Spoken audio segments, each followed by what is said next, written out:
Olá pessoal, tudo bem?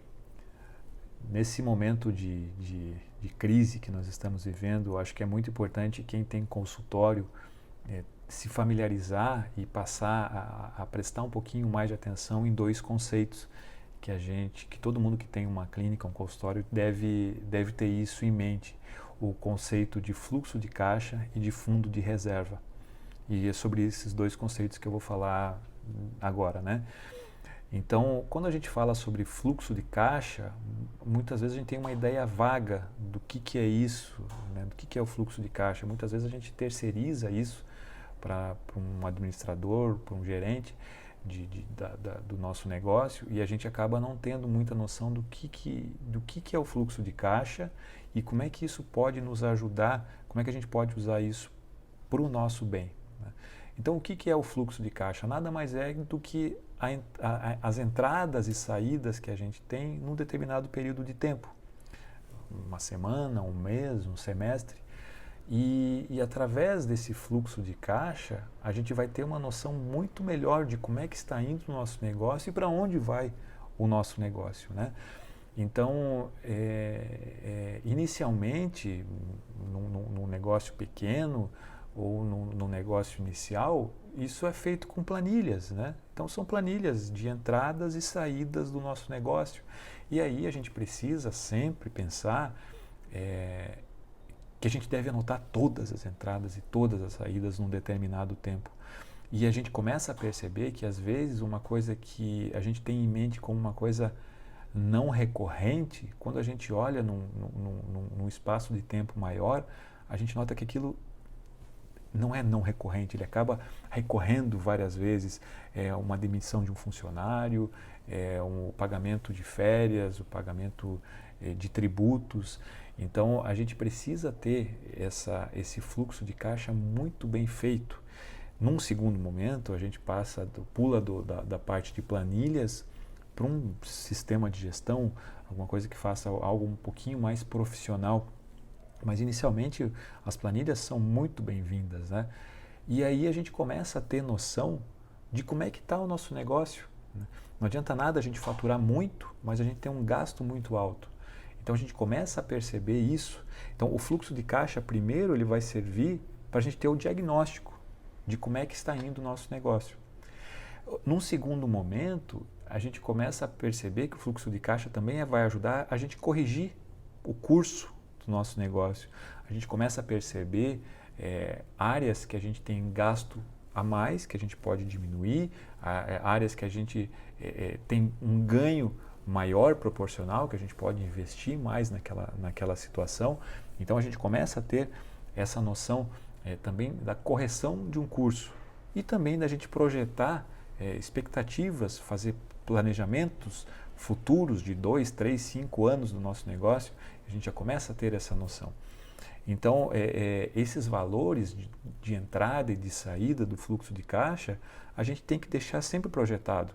Nem sempre vai casar perfeitamente. Um momento de você receber valores, por exemplo, de um convênio médico, não vai ser o mesmo dia que você tenha que pagar os seus funcionários. Então, a gente precisa prever esses dias, esses momentos no meio de um mês, para a gente não ter que ficar negativos e, consequentemente, pagar juros para o banco ou de ter que fazer alguns empréstimos e tal. Então, o fluxo de caixa é uma coisa que vai nos mostrar como é que está a saúde da nossa empresa, da nossa clínica e o que a gente pode fazer daqui para frente. Então, é uma coisa bastante interessante, bastante importante a gente ter isso em mente. A outra situação é o fundo de reserva. E o que é o fundo de reserva? Como na nossa vida pessoal, a gente tem que ter a nossa reserva de emergência lá, que serve para emergências, a gente tem que ter isso também na nossa empresa, na nossa clínica. Então, o fundo de reserva vai servir para situações já previstas, por exemplo, o pagamento de 13º no final do ano, o pagamento de férias, o pagamento de impostos. Mas a gente também tem que pensar no nosso fundo de reserva como uma coisa para imprevistos também. A demissão de funcionários, que geralmente é uma situação que que acaba acarretando num pagamento de um valor bastante alto, ou uma situação como estamos vivendo hoje, uma pandemia que de repente a gente tem que reduzir muito o nosso trabalho, então a gente vai consequentemente ganhar menos e a gente continua tendo as nossas contas, então a gente precisa ter esse fundo de reserva para uma situação dessa. Em geral, os empresários acabam dizendo que no mínimo esse fundo de reserva ele tem que consistir em 2 meses do orçamento, do custo da nossa empresa. Então, 2 meses do custo da tua clínica. Esse seria o valor que você teria que ter como fundo de reserva. Então, primeira coisa que a gente tem que ter em mente, o fundo de reserva não tem nada a ver com o fluxo de caixa. A gente tem que ter esse valor do fluxo de caixa para nossas despesas mensais, por exemplo, mas o fundo de reserva é uma outra situação. E esse fundo de reserva, então ele não seria um fundo para eu mexer no meu dia a dia, ali naquela coisa de eu ter que pagar o funcionário no dia 5, mas o convênio vai me pagar no dia 10, então nesse período eu vou tirar da reserva ali. Não é para isso o fundo de reserva. O fundo de reserva são para imprevistos, são para outras coisas. Então não basta só a gente fazer um fundo de reserva para calcular, por exemplo, o 13º.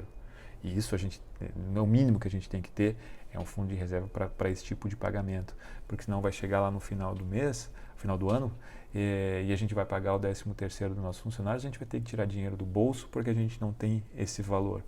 Então eu tenho que ter um fundo de reserva para o pagamento do meu funcionário, do 13º e tal, mas eu preciso ter um fundo de reserva para uma situação como uma pandemia, por exemplo, que a gente está passando. Ah, mas a pandemia não vai acontecer novamente. Primeiro, a gente não sabe. E segundo, não é só para isso. Por exemplo, eu tenho uma obra que eu não esperava, mas que eu vou ter que fazer. De repente, acontece um acidente. Aconteceu recentemente com a minha esposa. Ela tinha uma clínica no andar térreo. Ela estava atendendo num dia e uma paciente foi estacionar o carro, não tinha nenhum bloqueio, a paciente se confundiu entre freio e acelerador, ela entrou com o carro na parede da sala de espera, né? Então, quer dizer, isso é uma coisa totalmente imprevista que aconteceu e de repente acontece, e aí você tem que fazer uma parede, uma obra, você não pode trabalhar na tua clínica e a obra vai atrasar e enfim, são coisas que você não espera. De repente dá uma chuva e tem um alagamento ou uma queda de energia que queima vários computadores e televisores, enfim.